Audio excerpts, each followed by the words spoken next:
খাদ্য অধিদপ্তরের ধারাবাহিক আয়োজনের অংশ হিসেবে আমরা ভিডিওগুলো আপলোড করছি। তো অবশ্যই প্রত্যেকটা ভিডিও মনোযোগ সহকারে দেখবেন। আপনারা স্ক্রিনে দেখতে পাচ্ছেন একটা প্রশ্ন রয়েছে। এই প্রশ্নটা আমি অনেকবার সলিউশন করে দিয়েছি।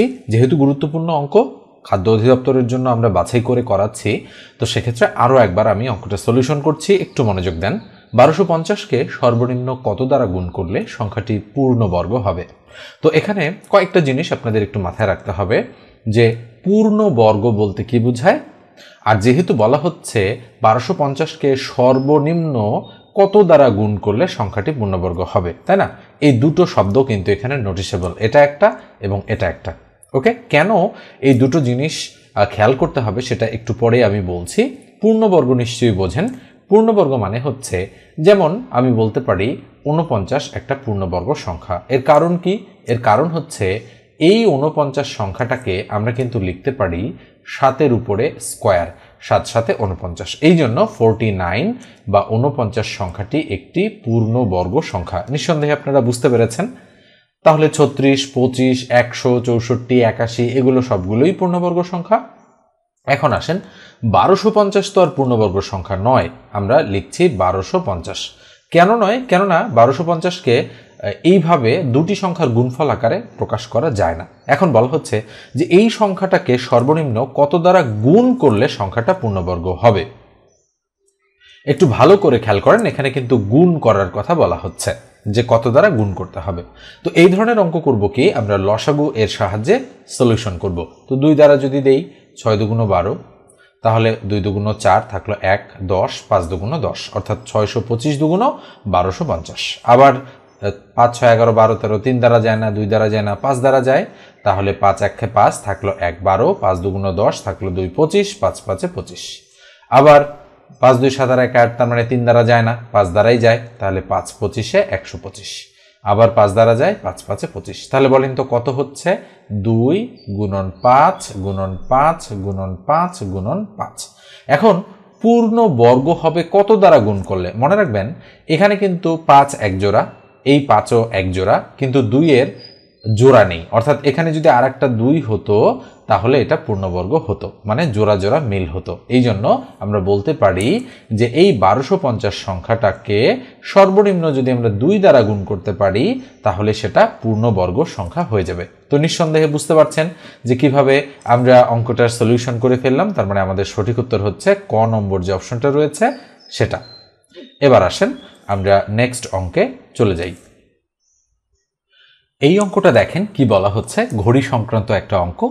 আয়নায় দেখা গেল ঘড়িতে 9টা 30 মিনিট বাজে, প্রকৃতপক্ষে সময় কত?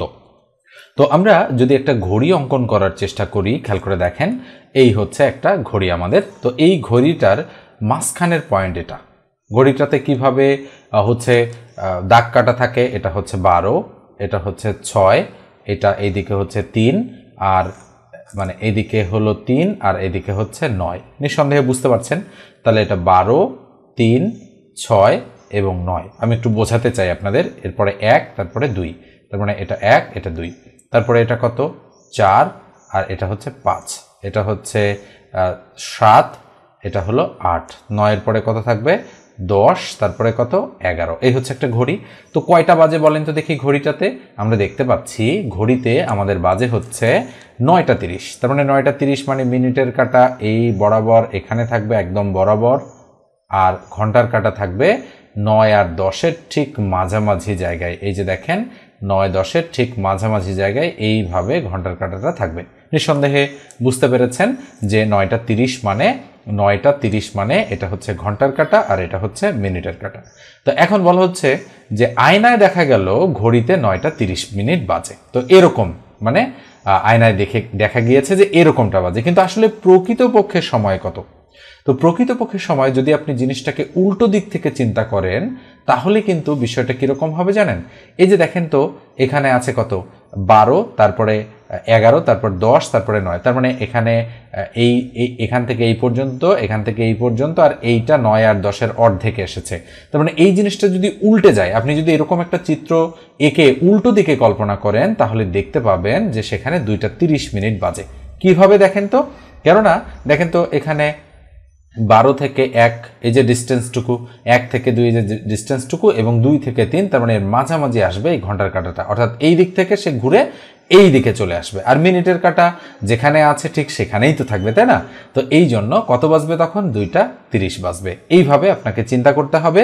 তবে যদি আপনি সঠিকভাবে বুঝতে চান বা পরীক্ষার হলে যদি এই ধরনের প্রশ্ন আসে, আপনি করবেন কি, প্রশ্নপত্রের মধ্যে ছোট করে একটা ঘড়ি আঁকবেন, আঁকার পরে উল্টো দিক থেকে ধরবেন, তাহলে কিন্তু সঠিকভাবে বুঝতে পারবেন। উল্টো দিক মানে আপনি একটু পিছনের দিকে চোখ বুলাবেন এবং ওই কাগজটাকে আলো বরাবর একটু ধরার চেষ্টা করবেন। সেটা সূর্যের আলো হোক কিংবা লাইটের আলো হোক, যে কোনো দিকে ধরলেই আপনি সঠিকভাবে রিয়ালাইজ করতে পারবেন বিষয়টা। এবার আসেন আমরা নেক্সট অঙ্কে যাচ্ছি। এবারে 171 নম্বর যে অঙ্কটা আছে সেই অঙ্কটা একটু দেখেন। কি বলা হচ্ছে? লগ বেজ হচ্ছে 2, স্কোয়ার রুট 6 প্লাস লগের বেজ হচ্ছে 2, স্কোয়ার রুট উপরে 2 তার নিচে 3 ইকুয়াল হোয়াট, অর্থাৎ কত হবে সেটা আমাদেরকে খুঁজে বের করতে বলা হচ্ছে।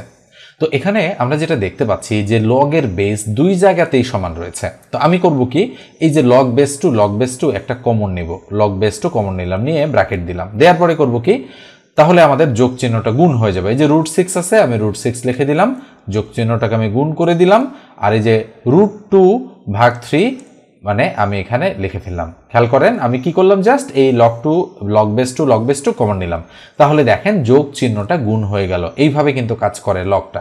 তাহলে ইকুয়াল আসেন, এখানে লগ বেস 2 আছে আমরা ঠিক রাখলাম। এখন এই রুট 6 মানে কিন্তু রুট 3 ইন্টু রুট 2 আমরা লিখতে পারি, ইন্টু উপরে আমরা বলতে পারি রুট 2, তার নিচে বলতে পারি আমরা রুট 3। কেন? কারণ এই রুটটা দেখেন দুইটার ভিতরেই কিন্তু আছে, মানে উপরে আমরা ডিস্ট্রিবিউট করে দিয়ে দিলাম।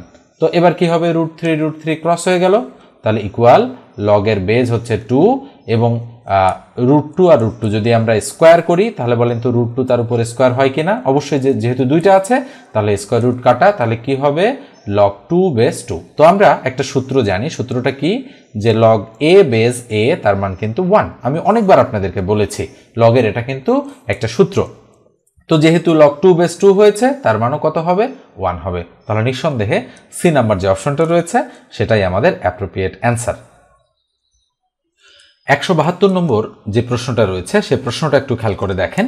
কি বলা হচ্ছে, এ অনুপাত বি ইকুয়াল 3:6 এবং বি অনুপাত সি ইকুয়াল 12:16 হলে এ অনুপাত সি ইকুয়াল টু কত? তো দেওয়া আছে কি বলেন তো দেখি, আমাদের দেওয়া আছে এ অনুপাত বি ইকুয়াল হচ্ছে 3:6 আর বি অনুপাত সি দেওয়া আছে কত আমাদের, 12:16 এটা। তো এখন আমাদের এ অনুপাত সি এর মান কত সেটা বের করতে বলা হচ্ছে। তো এখানেই যদি আমরা একটু অঙ্কটা সলিউশন করি, তো আমরা দেখতে পাচ্ছি যে কোনাকুনি চলক দুটোর মধ্যে মিল রয়েছে, অর্থাৎ এখানেও বি এখানেও বি। যখন এরকম হয় তখন আমরা দ গুণন পদ্ধতি অ্যাপ্লাই করতে পারি।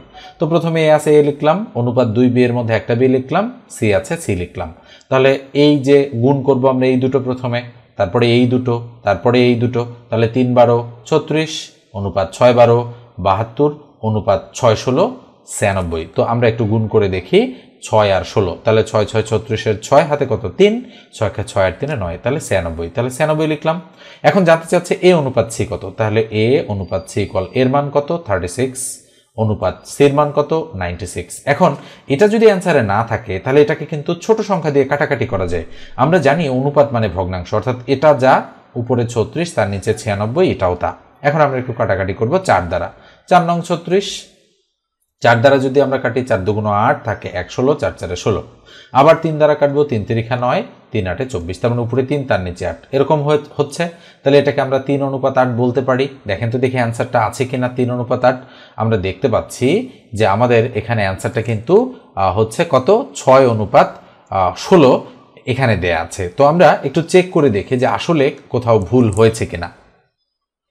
আমরা দেখতে পাচ্ছি যে আসলে আমাদের এখানে কোথাও কোনো ভুল হয়নি, তারপরেও অ্যান্সারটা মিলতেছে না। কেন মিলতেছে না তার কারণ কি আমি একটু চেক করছি। 6:16, 3:2, 2:3, 4:3 এক্স্যাক্টলি আমি বুঝতে পেরেছি। দেখেন 3 এর ডাবল কত 6 আর 8 এর ডাবল কত 16, এই আকারে কিন্তু অ্যান্সারটা এখানে আছে, তাই এটা রাইট। এখন আপনারা বলবেন যে আচ্ছা আমি কিভাবে বুঝবো যে এটা আসলে রাইট অ্যান্সার, কেননা আমি তো ছোট করেছি, অ্যান্সার তো মিলতেছে না। আমাদের কত এসেছিল বলেন তো দেখি, 36:96। এই যে দেখেন এ অনুপাত সি অ্যান্সার এসেছিল আমাদের 36:96। তো এখন এই যে অনুপাতটা, এই অনুপাতটাকে চাইলে কিন্তু আমরা অন্যভাবেও কাটতে পারি। যদিও এক্স্যাক্টলি এটা অ্যান্সার এখানে তারা দিয়েছে এমসিকিউ হিসাবে, কিন্তু যদি রিটেন পরীক্ষায় আসে তাহলে এটাই কিন্তু অ্যাপ্রোপ্রিয়েট অ্যান্সার।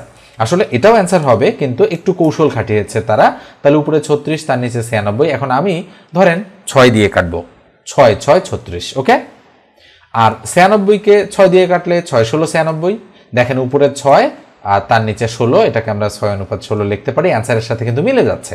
কিন্তু ঘটনা হচ্ছে, আচ্ছা বলেন তো দেখি এখানে আরও কাটাকাটি যায় কিনা। যায়, 3 2 6, 2 দ্বারা যায়, তাহলে ওই 2 দ্বারা 8 2 16, দেখেন আবার 3:8 চলে আসলো।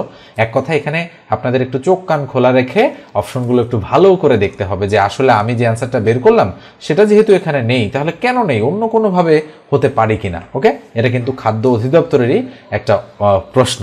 একটু ভালো করে আপনারা এই ধাঁচের প্রশ্নগুলো ক্যালকুলেশন করে যাবেন। অনুপাত জাতীয় বা রেশিও জাতীয় এই সমস্যাগুলো এখান থেকে কিন্তু একটা আসতে পারে। দেখেন এটা 2022-এ অনুষ্ঠিত হয়েছিল এই পরীক্ষাটা। এবার a প্লাস বি এর মান √16, আসলে √16 মানে কিন্তু a প্লাস বি এর মান 4। দেখেন √16 মানে কিন্তু 4, আর a মাইনাস বি এর মান √9 মানে কিন্তু আসলে 3। খেয়াল করে দেখেন, এটাও যা এটাও কিন্তু তা, এটাও যা এটাও তা। এবার বলছে 4ab এর মান কত। আচ্ছা 4 × ab, তাহলে 4ab এর সূত্র কি বলেন তো দেখি। যদি 4ab এর সরাসরি অনুসিদ্ধান্ত বা সূত্র যাই বলেন না কেন সেটা যদি আপনাদের মনে না থাকে, তাহলে আপনারা 4 × ab এর সূত্র বসাতে পারেন। অথবা যদি সূত্র কিছুই মনে না থাকে তাহলে আপনারা করতে পারেন কি, এখান থেকে মুখে মুখে অঙ্কটা করে ফেলতে পারেন। আচ্ছা বলেন দেখি, দুটি সংখ্যা যোগ করলে 4 হয় আর বিয়োগ করলে 3 হয়, সংখ্যা দুটি আসলে কত? এটা কিন্তু আপনাদের পক্ষে মুখে মুখে বের করা হয়তো কিছুটা কঠিন হতে পারে, কেননা যোগ করলে 4 হচ্ছে আবার বিয়োগ করলে 3 হচ্ছে, এটা কেমনে সম্ভব, তাই না? এটা কিন্তু আসলে মানে মুখে মুখে করা যাচ্ছে না, আমি দেখতে পাচ্ছি। তো এখন যদি আমি 4ab এর অনুসিদ্ধান্ত প্রয়োগ করি, 4 × ab এর সূত্র হচ্ছে a প্লাস b ভাগ 2 তার উপর whole square minus a minus b ভাগ 2 তার উপর হোল স্কোয়ার। আমি কিন্তু ab এরটা প্রয়োগ করলাম, 4ab-টা এই মুহূর্তে প্রয়োগ করলাম না। তাহলে 4 × a প্লাস b এর মান কত? 4। তাহলে আমরা বলতে পারি 4-এর উপর স্কোয়ার মানে 16 আর 2 2 4। নিশ্চয়ই বুঝতে পারছেন, আমি এক লাইন কমাই দিলাম। a মাইনাস b এর মান 3, তাহলে 3-এর উপর স্কোয়ার মানে 9 আর নিচে 2 2 4। কেননা এই স্কোয়ারটা তো মানে এটা তো হোল স্কোয়ার, উপরেরটার উপর আছে নিচেরটার উপর আছে, তাহলে 4 × এখানে লসাগু হবে 4, তাহলে 16 - 9, নিঃসন্দেহে লসাগু করতে পারেন। তাহলে ইকুয়াল 4 × আমাদের কত হবে বলেন তো, নিচে 4 আর উপরে 16 থেকে 9 গেলে কত হয়? 10 11 12 13 14 15 16 7, তাহলে 7 হচ্ছে। 4 4 কাটা, আমাদের সঠিক উত্তর হচ্ছে 7 বা 7। তো কোথায় রয়েছে দেখেন তো দেখি, এই যে বি নম্বর অপশনে 7 রয়েছে, তাই বি নম্বরটাই আমাদের সঠিক উত্তর। তো এই ধাঁচের অঙ্ক সাধারণত মুখে মুখে করা যায়, কিন্তু এখানে কেন জানি না যাচ্ছে না। তবে ভগ্নাংশ আদলেও কিন্তু মানগুলো আসলে হতে পারে। আমরা তো আর ভগ্নাংশ দিয়ে ট্রাই করতে পারছি না, তাই না? আমাদের মাথায় আসতেছে না, এই জন্য আমরা মুখে মুখে করলাম না, এটা সরাসরি অনুসিদ্ধান্ত দিয়ে করে ফেললাম। খুব একটা যে বেশি সময় লাগে তা কিন্তু না অনুসিদ্ধান্ত দিয়ে করতে। এবার পরেরটা আসেন 174, বলা হচ্ছে 90 ডিগ্রি কোণের পূরক কোণের মান কত? খুবই ইজি একটা অঙ্ক। দেখেন খাদ্য অধিদপ্তর নিয়োগ পরীক্ষা 2022-এ এসেছে।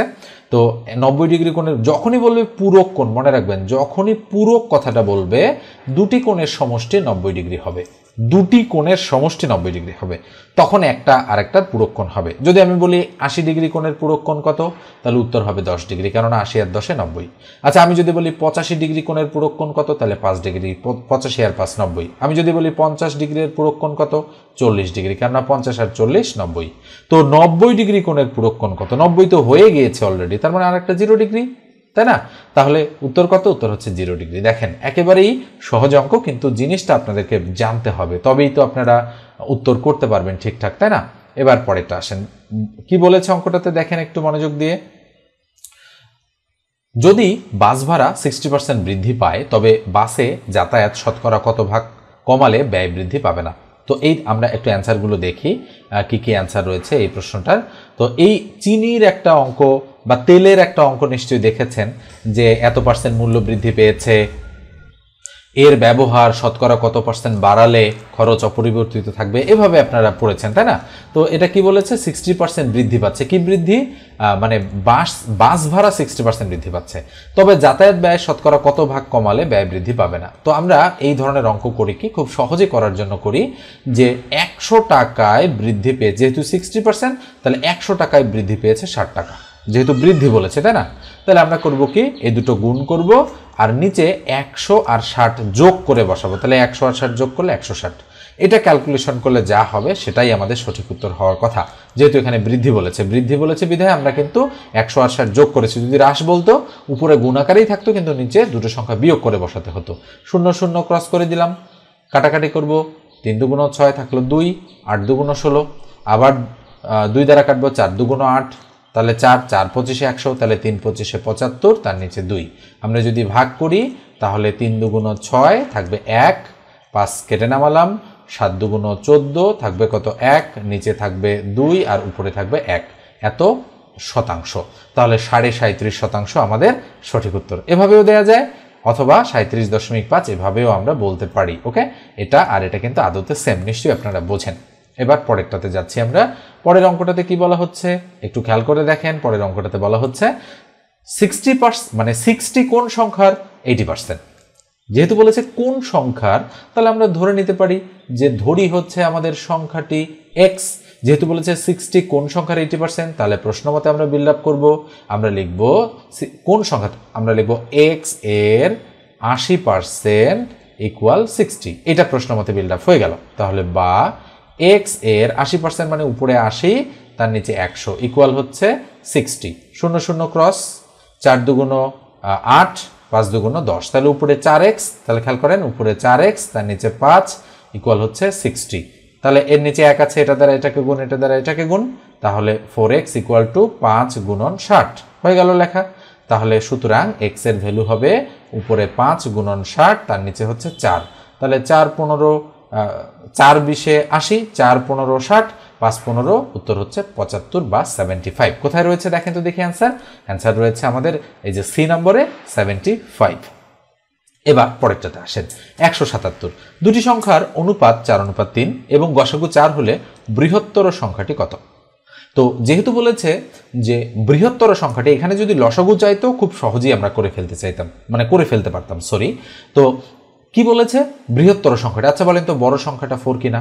তো এটা 4 কিনা আমরা তো জানি না, কারণ হচ্ছে এটা তো অনুপাত আকারে দেওয়া আছে, আর অনুপাত মানে একটা সংখ্যাকে ছোট করে প্রকাশ করা। একটু আগেই তো আমি দেখালাম যে উপরে একটা বড় সংখ্যা ধরেন 16 আর নিচে হচ্ছে 96, এরকম থাকতে পারে, তাই না?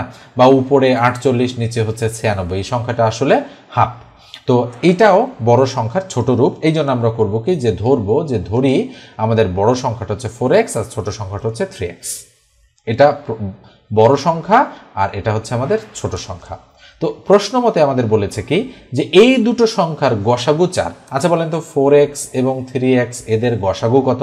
মিল আছে শুধু x এ, তাহলে আমরা বলতে পারি নির্ণেয় গসাগু ইকুয়াল x। তাহলে প্রশ্ন মতে x ইকুয়াল টু 4 হবে। কেন? কারণ যেহেতু গসাগু 4 আর আমরা সংখ্যা দুটোর গসাগু বের করে ফেলেছি। তো x এর ভ্যালু যদি 4 হয়, তাহলে বলেন তো দেখি 4x এর ভ্যালু কত হবে? 4 4 16। 3x এর ভ্যালু কত হবে? 3 4 12। তার মানে একটা সংখ্যা 16 আর একটা সংখ্যা 12। এখন বৃহত্তর সংখ্যাটা যেহেতু জানতে চেয়েছে, তাহলে 16 হচ্ছে বড় সংখ্যাটা। এই যে দেখেন ডি নম্বর অপশনটাই আমাদের রাইট। তো আমি কিন্তু আপনাদের অঙ্কগুলো একেবারে সিরিয়াল ধরে করে দিচ্ছি। তো অবশ্যই আপনারা মনোযোগ সহকারে প্রত্যেকটা অঙ্ক দেখবেন এবং খাতায় তুলে রাখবেন। আর বরাবরের মতো বলি, সাবস্ক্রাইব না করে থাকলে সাবস্ক্রাইব করবেন, ভিডিওটাতে লাইক দিয়ে দেবেন, কমেন্ট করে জানাবেন ভিডিওগুলো কেমন লাগছে। আর খাদ্য অধিদপ্তরের সাজেশন যদি আপনারা আমার কাছে নিতে চান, তাহলে অবশ্যই স্ক্রিনে দেখানো নম্বরে আমার সঙ্গে হোয়াটসঅ্যাপে যোগাযোগ করবেন, টেক্সট করে জানাবেন যে আমি খাদ্য অধিদপ্তরের সাজেশন নিতে চাই। বাংলা, ইংরেজি, গণিত, সাধারণ জ্ঞান, বিজ্ঞান ও প্রযুক্তি সবকিছুই কিন্তু সাজেশনের মধ্যে অন্তর্ভুক্ত রয়েছে। আপনারা নিশ্চয়ই জানেন যে শুরুতে আপনাদের এমসিকিউ পরীক্ষা অনুষ্ঠিত হবে 100 নম্বরের, এবং বাংলা, ইংরেজি, সাধারণ জ্ঞান, গণিত, 4টা বিষয়ের উপর ফোকাস করেই কিন্তু 100 নম্বর করা হবে। এবং এর সাথে সাম্প্রতিক বিষয়াবলী থেকেও কিন্তু কিছু প্রশ্ন আসবে। তো যখন পরীক্ষার ডেট দিবে তার 1 মাস বা 2 মাস বা অ্যাটলিস্ট 15-20 দিনে যে সমস্ত সাম্প্রতিক ঘটনা ঘটেছে সেগুলো একটু ভালো করে আপনার খেয়াল রাখতে হবে। তবে পরীক্ষার মিনিমাম মানে হচ্ছে 10 দিন আগে কিন্তু প্রশ্নপত্র ছাপিয়ে ফেলে। এই জন্য আপনারা ওইভাবে সাম্প্রতিক বিষয়গুলো একটু গুছিয়ে পড়ার চেষ্টা করবেন। তো আজকের ভিডিওটা পর্যন্ত রাখছি, দেখা হবে পরের ভিডিওতে। সে পর্যন্ত ভালো থাকবেন, সুস্থ থাকবেন। ধন্যবাদ সবাইকে।